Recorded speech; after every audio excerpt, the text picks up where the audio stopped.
Wari CHAPHUNA tabirabasingbu taramna ookchari.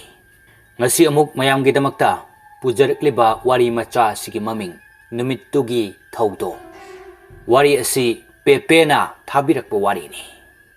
Lobirasi wari macha NUMITTUGI THAUDOK. Pari office chatnaba haiduna makutta magi gari sodu paiduna thoglakli. Magi nupi lainana matungda tanaduna chenchat tawduna innarakli. Laina pari gi mamangda phat lepsili aduga asumna hairakli dapa horendi ngana logo pari laina gi matawda nokphet tawna khumlakli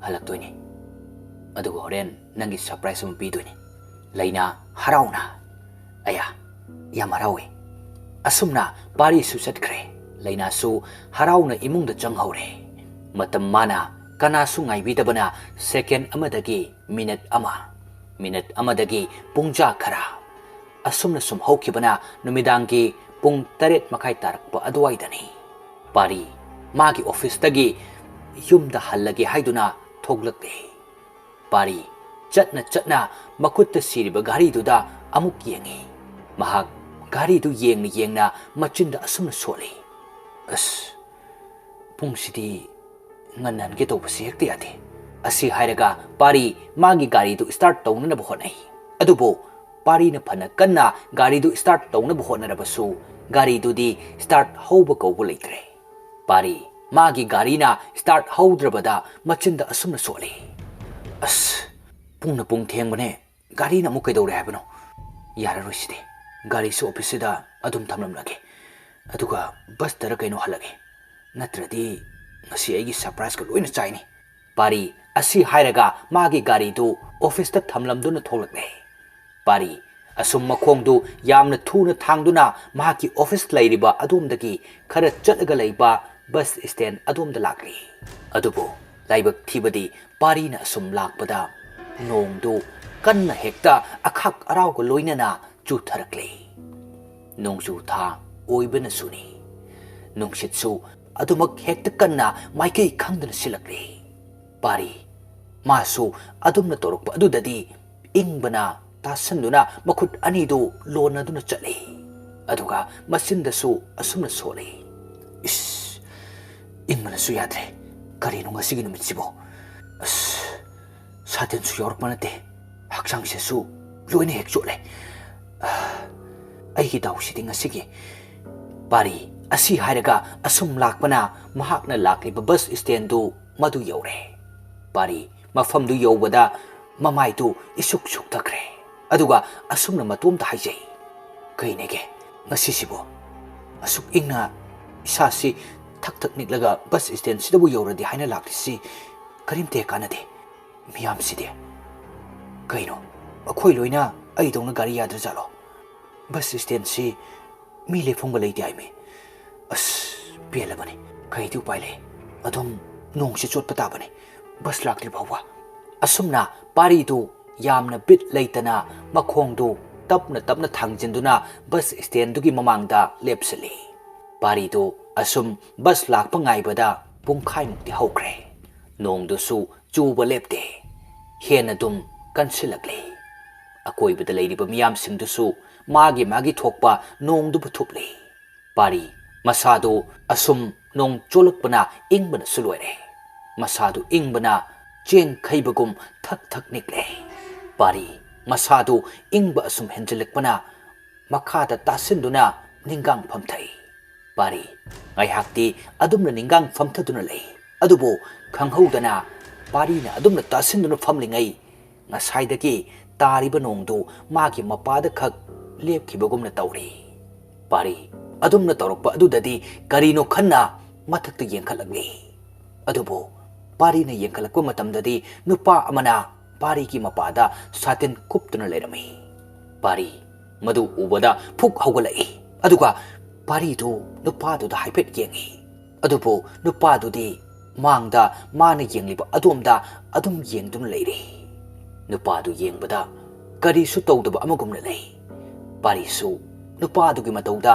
kari su haida tuminna leptuna lei pari asum ngairakpana pung amamuk phajankhre adubu basti lakpa kouba leite pari magi gari da amuk yengi som da sukam dori leina sofa do da phamlaga pari bu halakba wana ngaijari leina masadu pakhat pa supaujai leina machinda pakhatna asumna sonjai pungsi yam thengjale kaido yauraba jano nongda sumaina thengdabani aibu hausi kaino tawdusibo asi haraga leina makhutta pairibo phone da amuk yengi aduga asumna su sonjai phone si su paide pari su somda bus lakmandabada akoibadu koyeng yengi adubo pari masadu ngakbana loikre ngasaitagi pari gi akoibada leiramba miyam singtu kanasu leiramdre pari tingak akoibadu yengi pari wakhalda asumna khale kaino mi singtubu kai da loina chanakrage aibu kari wakhalda manglingaida mi singduna chatkriba khangudribano pari asi hairaga makhutuna makuk thole pari amuk ngasaidagi magi nakanda leiriba nupaduda amuk yenglakle adubo nupadudi hanagumna adumak leirami pari nupadugi matauda wakhalda asumna khale sidi pura kainomne ngasaidagi anuk amubasiga pari do asi khanna nokphet tawe adubo khanghaude pari gi maithongdu khanghong hongkiba ngasaidagi pari gi manakta leptuna leirama nupadu mana ubliba spectu lokthokki adubo nupaduna mahakna ublamliba spectu hek lokthokibana magi mamittu musuk murami aduga musuk muna muriba mamit ani tudagi ari palaita isu amuk ngangsang ngangna chentharakli pari madu ubada masadu pakhatpa akiba pumba pulap punsinkhre mahak masadu kibana thak nikhalagli adubo pari masadu tapna phathajai aduga wakhalda asumna khali kaino tawrisibo aiga ngasaidagi lepminariba nupasibo ai amuktang yenglage asi haraga pari magi pocket yawba pen ama lauthoklaga makhada soikiba saduna thathai pari pen du thada khrabada makhada phamduna pen dubu laukhatnaba haiduna makhada nonthai adubu pari adumna tawbu adudadi masadu ngasai kirambadagi amukka hena kikhre pari masadu phat launa haigalaktuna chumna lepi pari mamit mana chap yungi mahak masadu kimanbana kari tawgadabano haiba khangdre nupadu pari na yengtharubada nupadu gi makhongdu malem daimaida tadana makhong yaudana leramli pari wakhalda tapna asumna khalakli ai lainada aina hujik leiriba situation si lainada hairake adugo mana tapna loba laknaba aisu mafam sidagi tapna chatba horage aduga maga lambi da thengnarage asi khalaga pari magi phone du puthoktuna lainada message ama type tawi adubo mahakna message tu type to loiraduna hek thaki haiduna tawringai nakanda lepliba nupaduna pari da di yengda asum hairakle ha kana roida nungdang sida nangi nupi da message tharido nungdang sida nupi du kauri dubu nangsu wakhal khar khantauda pari du nupa du wahida khangprek khangi pari masadu nongduna loina chotli haiba kaukre masadu humang marik chentharakli adubo pari kari su khandaba saduna mafam adudagi nupa du da hanna yenglamda tapna makhutna churiba nongdu da khallaga thoklakli nongdu su kanna adumak churi pari masadu kibana thangliba khongthangdu henna thuba henjilakli aduga masinda su asumna sonjai kari numino masisibo aina uriba thengnariba singsibu karino masisi aigi aroiba numit haibadu oirabro kaino hauski nupadugi mamitubo I ngakta chentharakli dubo isase asumna amukta thengnadribagira kibani yadre yumdadi yawnanaba ai tawdaba yade maisu amta yawrakte aisi asigi numisida loina hek kawraga thamlamni adubu pari thanglamliba khongthangdu wahaisingdu haidokluraga khanghaude chap lepi pari na lepkribadu ataigi nate ngasai maga bus stand da lepmina kibanu padu amuk magi mamangda leptuna leirami. Pari nupadu ubada kibana loikre. Handakti nupadu mahakna tupliba satindu adumak tupli. Adubo magi makwang mapadudi uba phangtre. Nupadu hanglaba malangda paidunu leiba oina uri. Aduga ngasai mamittagi sentha hoba idudi adumak sentaba uri. Pari madu ubada machinda lat tauna tapna asumna sonjai. Kaino kamaina sida muk leiramliba. Pari asi haraga masadu kiba henman kibana khongthang ama fawba thangba ngamda chap yungna mangda lepliba nupadubu munna yengduna leikre. Adubu nupadudi parida yengna hauna yamna kiba mawongda nokhalakli. Aduga asumna hairakli.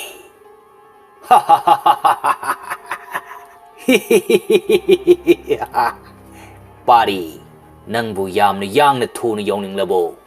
Pari mangda lepliba nupaduna adumna magi maming pallaga hauna noklaga hairakpa wadu tabada amukka hena kikre.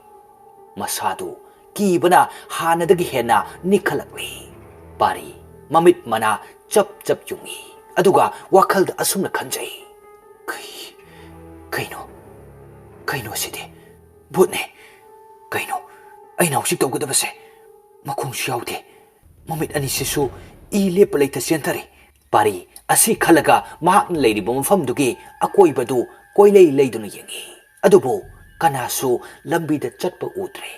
Pari masadu amukka hena kikre. Adubu ngasaidagi parigi mamangda hanglaba malangda paiduna mahaki mamangda leiribadu tapna parigi manakta mahakna pairiba satindu adumak paiduna changsilakli. Pari madu ubada tung khajik hali. Adubu laibak thibadi pari tung hanbada khongpham chahodraduna tusili.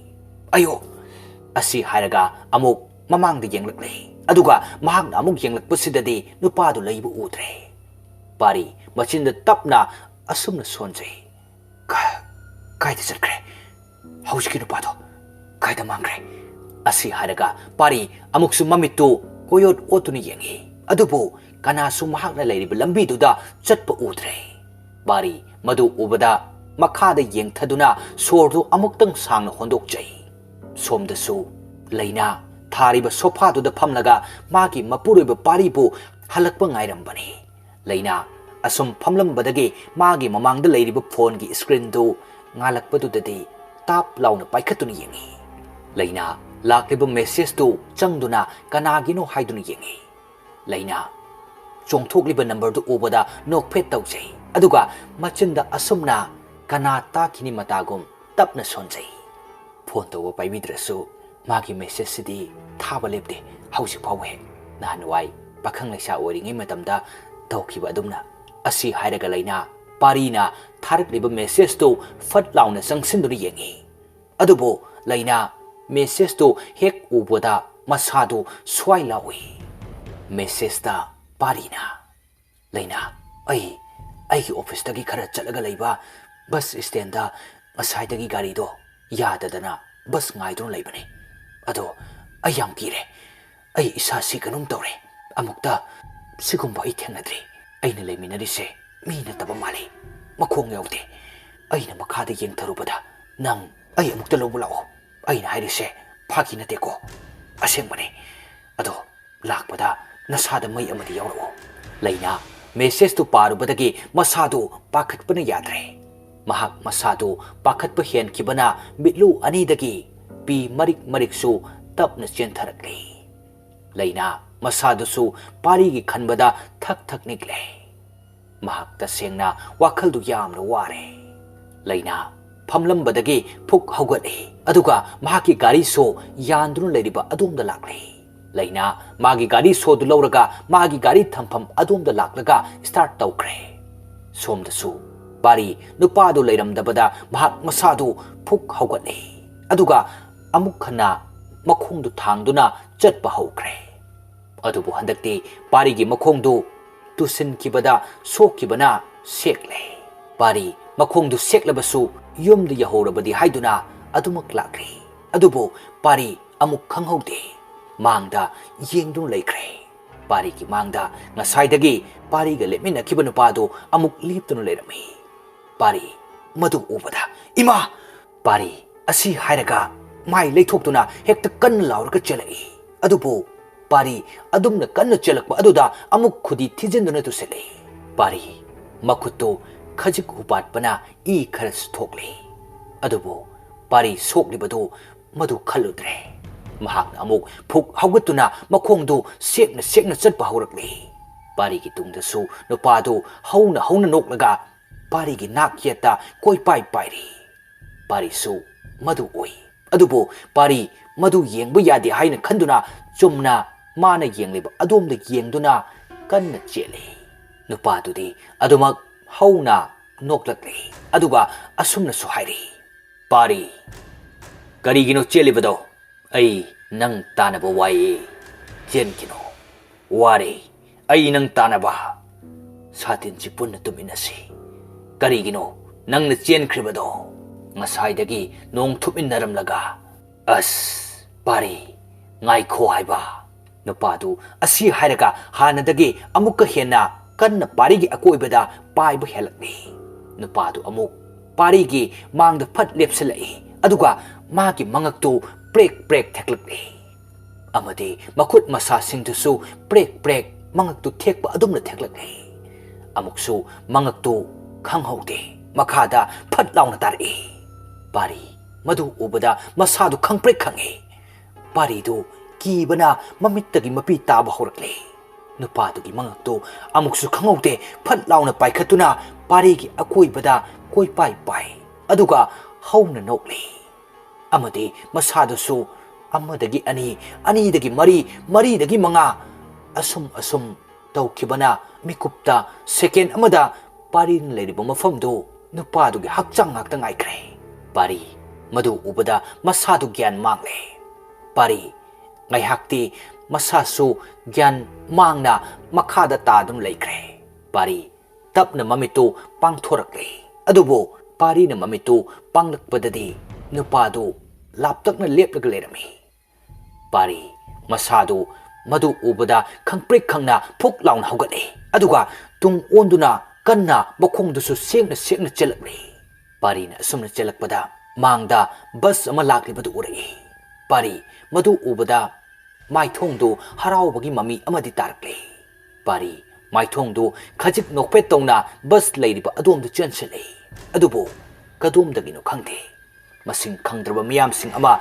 magi thokpa bus tugi manungda kakhatnaba honai pari su miyam tugi marakta sangsilaga mahaksu bus tugi manungda kakhatnaba honajai adubo mi singdu yaman kibana pari jangsin badi ngamda miyam maraktuda upsilaga tusale pari na adumna tusinbadu miyam singdu amata khangnaba nate aduna maram oiraga masing khangdraba miyam singduna pari bu mamai mamit khangda makhong singduna nesinbiri pari chaina du khangba ngamdre mahak kanna miyam maraktuda asumna lawi ayo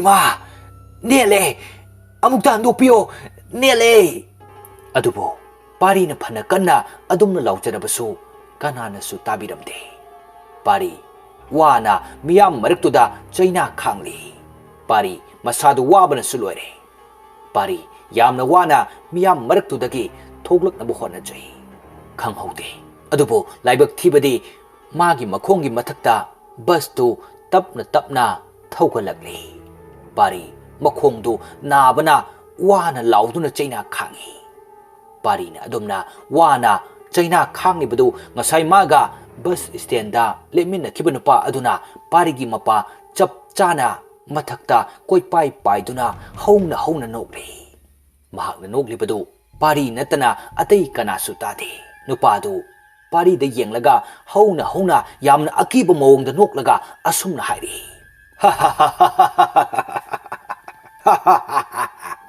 nang sunabra ai sunaye ai gi khongse yamna naye bas na takaibado yamnaye asumna haraga nupado noklambadagi amuk akiba mawongda kaplakli wana pendaba nungaitabagi chaina khangbagumna aibu amuk takanbio ai yamnare mayam amukta handokpiyo ai siba tare aibu amukta kanbiyo asumna minute khara adumna leiminaramlaga mafamduda leiramba miyoi singdu loina bus tuda kakhatnakre bus tu tapna thauba haukhre adubu paridi masadu gyan mangna mafamduda asibugumna tadun leiri pari masadu ina loina koitei teiri asumna pari mafamduda ngaihakti tadun lei leinasu asum pari na message tharakpa hairakpa mafamduda laktuna koyeng yengi leina asum yenglakpadu ure pari na gyan mangduna taraga leiribado leina pakatna lauduna pari gi manakta chensile aduga pari konsile leina pari gi matauda mamittagi mapisu lepa leita sintharakle asumna pari bo leina na tauraga hospital da bukhale doctor singna pari bo phajana yengbirami pari hausikti masado karisu taudre adubo laibak thiba thogdoktuna pari gi makhong ani maktodi kakpa takre leina pari gi matau yengduna pari na hibriba famungdugi nakanda famduna machindu makut ani changna mensinduna pena kaple adubo pari di aduma gyan mangduna tuminna hiptun leiri asumna ngaihak leiraga pari su tapna gyan tarakle pari tapna thokriba thongdok singdu loin lirakle adubo pari na liriba wari singdu kanana su thajadre pari gi wadu kana amatana thajadrabasu leina di thajarami maramdi nongma leina na pausi ama pakibada mafamduda ngasi pari da thokiba thodok adu madugumna nupa ama siki numittudagi pendraba magi thawaina nongju matam khudingi mi amadi adum mahaki thawaina loksile leina su numit asidagi hauna nongju tha matam khudingi bus stand da laktuna karigi nupa adugi thawaina pari da adumna tawriba haiduna paukhong ngaiduna leijai adubu leina adumna nongju tha khudingi mafamduda ngaijarabasu phangkidre wari masa si matang asida tensinjari tabiriba khudingmakpu aroibada amukka hanna thagatchapa phongdokchari